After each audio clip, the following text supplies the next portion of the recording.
Like many of you, I am an introvert. And I know it sounds ironic because I'm the chief people officer of a large tech company.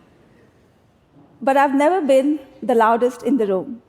In fact, I've never been the first, second, or even third to offer my opinion. I've always listened more than I speak.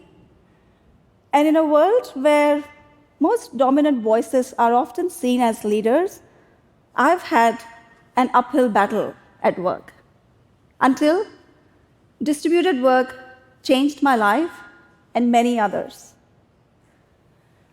I've always had what I call as grinder's mentality, and it was shaped early on in my life. I was born in a tier 2 city called Indore in India, a country that still favors boys. I was the youngest of 3 sisters. But my parents were very progressive, and they expected me to excel both at sports and academics. Hindi is my first language, not English. And for those where English is not your first language, you may understand that it's one thing to be fluent at English, and it's another to argue your point in it. Well, with all of that prep, when I joined the workforce, it got further amplified because corporate environments expect you to show up in a certain way. For you to be successful, you have to be articulate, you have to be the first one to speak, you should be able to hold the space in the room, and the list goes on. Well, I was putting a lot of energy in showing up in a certain way. And it was really affecting my life outside of work. I would come home exhausted, and all I could think of was how quickly can I retreat to my room for the night. Well, 2020, fast forward, as we all know, we became remote workers overnight. And the future of work was here. Since that day, my company went fully distributed, meaning every single employee could choose every single day where they work from. We have over 12,000 employees working across 3,000 cities and locations in 14 countries. But we are not a remote company. We are distributed. We have over 12 physical offices, which many of our employees choose to work from. But there is no return to office mandate, no compulsory days, just choice. We moved to Team Anywhere, and when we were doing that, we had to really get focused in terms of how we work.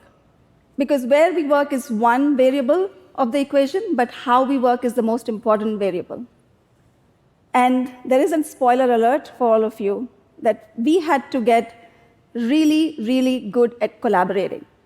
First, we had to move to asynchronous ways of working, meaning work happens in its own time. So meetings are not the default. Meetings are the last resort. We use tools such as Loom, which allows you to create shareable videos and content which your teams can listen to, look at it, and react to in their own time. By using Loom, we have saved one of the dreaded thoughts, which I'm sure some of us might have experienced sitting in a meeting, which is, oh my God, this could have been an email. Like, why we're here? By using Loom, we have saved close to about 500,000 meetings. Second thing we had to focus on was we got really deliberate about how we design our workday. Today, 65% of knowledge workers think that it's more important to respond to a notification rather than moving actual work forward. So we get our teams to really design their day, which is divided in 3 halves. One, designated time for meeting. There is designated work block to only do deep work and focus work. And then there is allocated time to do project work with your teams. We've also realized that working across time zones can be a real challenge for global companies. So we make sure that the work is not divided beyond 2 time zones to make sure there is 4 hours of collaboration time between teams.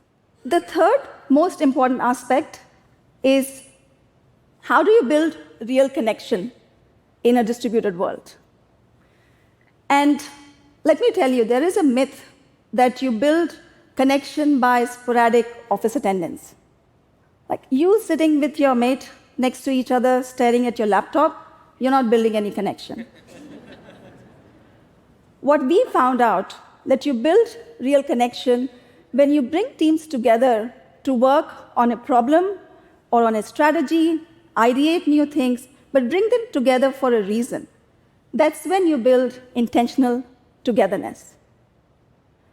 I also get asked, so have you seen any drop in productivity? And my answer is no.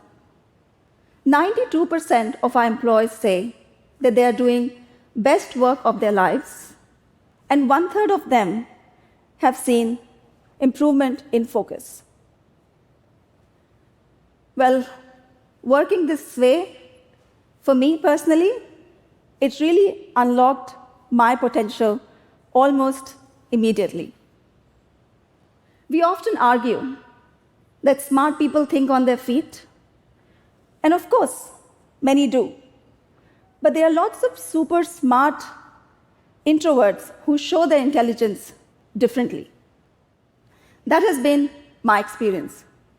I fundamentally believe that I've been able to accelerate my career faster in a distributed world. It has leveled the playing field for me and created an environment where career growth was location agnostic.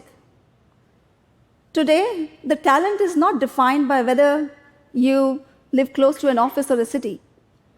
You can be living in Atlanta or Albuquerque, and you can find the best talent in any of those locations. So there are lots of benefits I can go on about distributed work. Other thing I would like to say is, when we reduce the future of work to a conversation or an argument between working from office and working from a home, we are thinking too small. Sweeping mandates of return to work is a very easy and a safe option.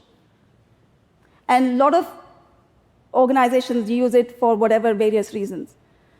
But having worked in the people space, I can tell you, when you give people the choice of when and where they work, you're giving them the key to accelerate their full potential. For me, that is the future of work, where we stop focusing on when and where the work gets done and start focusing on the how. A world where work works for everyone. Thank you.